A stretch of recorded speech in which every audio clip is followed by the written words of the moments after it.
अनधिकृत बांधकामे आणि त्यांचे नोंदणी घोटाळे हा विषय कल्याण डोंबिवलीकरांसाठी जुनाच आहे.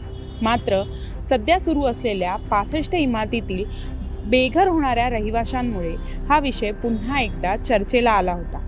दरम्यान मागील आठवड्यापासून हा विषय चांगलाच तापला आहे.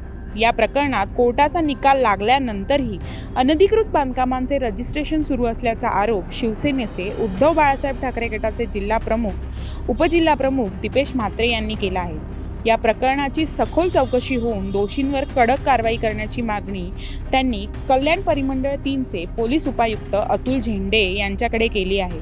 याबाबत त्यांनी काही महत्त्वाचे पुरावे देखील सादर केले आहेत. कोर्टाने अनधिकृत बांधकामे अवैध ठरवल्यानंतरही संबंधित फ्लॅट व इमारतींचे व्यवहार सुरूच असल्याचा खळबळजनक आरोप यावेळी त्यांनी केला आहे. नेमके या संदर्भातील त्यांचे म्हणणे काय ते आपण पाहूया. जे 65 बिल्डिंगचं प्रकरण डोंबिवलीमध्ये गेल्या अनेक दिवसापासून सुरू आहे, या प्रकरणाच्या मागचे जे आका आहेत त्या आकांना शोधण्यासाठी निवेदन आज आम्ही DCP साहेबांना दिलेलं आहे.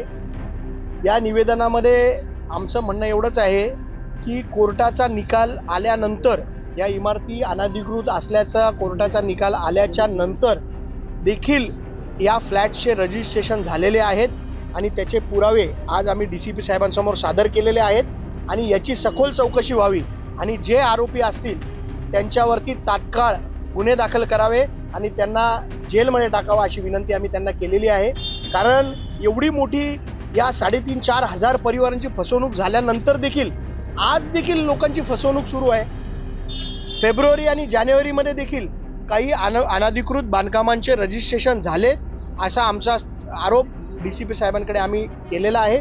DCP साहेबांनी त्याची तपास करण्याचं आश्वासन आम्हाला सगळ्यांना दिलेलं आहे. म्हणजे ऑलरेडी लोकांची फसवणूक झाली आणि आज देखील ती फसवणूक सुरू आहे.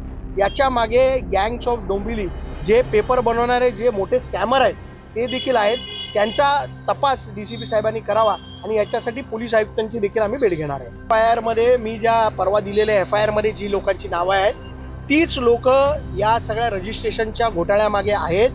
आज देखील रजिस्ट्रेशन ऑफिसमध्ये अधिकृत बिल्डिंगचे खोटे पेपर लावून अनधिकृत बिल्डिंगचे रजिस्ट्रेशन सुरू आहेत. लोकांना फसवण्याचं काम सुरू आहे. एक रजिस्ट्रेशनसाठी 3-3-3.5 लाख रुपये घेतले जात आहेत आणि याच्या मागे कोण आहे याचा तपास DCP साहेबांनी करावा. याच्यासाठी SIT नेमावी अशी विनंती आम्ही त्यांना केली. माझ्याकडे जे पुरावे आहेत आज मी DCP साहेबांना ते सादर केलेले आहेत. त्या पुराव्यामध्ये स्पष्ट दिसतंय की 23 जानेवारी 2025ला अनधिकृत बांधकामांचे रजिस्ट्रेशन झालेले आहेत.